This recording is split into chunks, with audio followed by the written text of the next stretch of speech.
Do you think that not having kids results in a little less happiness at the end of life? That's a good question. Now, and once again, this one would have to be solved empirically because there would be no theoretical way to do it. It turns out that couples don't have children are at least as happy as couples that have children, interestingly enough. Now, I don't know when they're taking that data, and there's many factors. This doesn't mean that in principle, children are happiness zero. In other words, your particular child and your particular life, it could be immensely positive, and the CB could have been huge in the positive direction for you. God knows it was for my parents.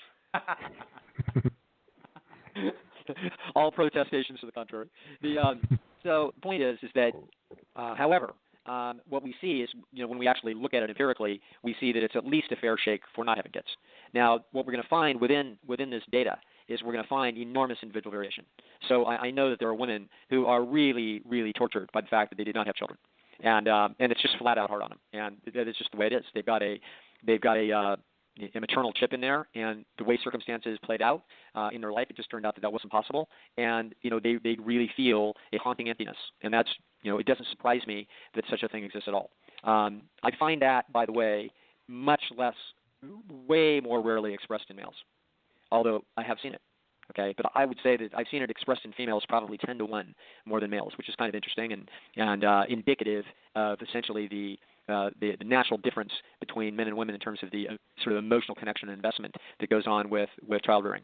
So that's what it looks like, and that's what I know. And so if you can't have kids and you really wanted them, it's a tough situation. You can obviously mimic it a little bit in a number of ways, and that's one of several reasons why we have pets. Is that it's very much a parental type of a process and a fascination with personality and a joy of creating happiness in another nervous system that's dependent. This is very much akin to what's happening in parent-child process until teenagers, until they become teenagers. So, Dr. Lisle, with regards to the study or the data that you cited about couples being just about as happy with kids versus without kids, and I know there's limitations to that, as you stated, but do you consider that a paradox in that there's the biological purpose of life is survival, reproduction, but and the moods of happiness are designed to tell us that we're on that right path, but we can artificially create these moods of happiness without actually reproducing? Yeah, I think it seems a little bit paradoxical that when we think about it this way. Think about the way the nervous system is engineered. It's engineered to try to get you to do things that will cause the reproduction of DNA. Now, it's going to turn out that what that means is attraction, lust, romance, sex. That's what causes the DNA to be reproduced. Now, once the DNA is reproduced, you're stuck. Okay, the little thing is squalling. It's vulnerable as hell. Okay, now we're going to spend a tremendous amount of time in anxiety over this enormous biological investment. This little thing is going to signal every little perturbation of discomfort that it's going to have. It's going to be screaming for attention and resources, okay, and protection, etc. So as a result, now suddenly, guess what our focus is now not on? It's not on romance, lust, sex, etc. Romance, forget about it.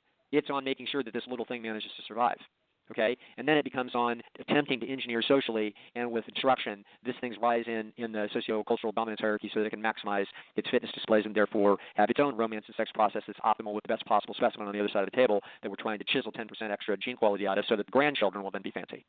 Okay, so suddenly the game just went away from your own personal consumption of lust, romance, sex, adventure, and it just went into now we're incredibly fascinated with this process. Now, what did evolution do?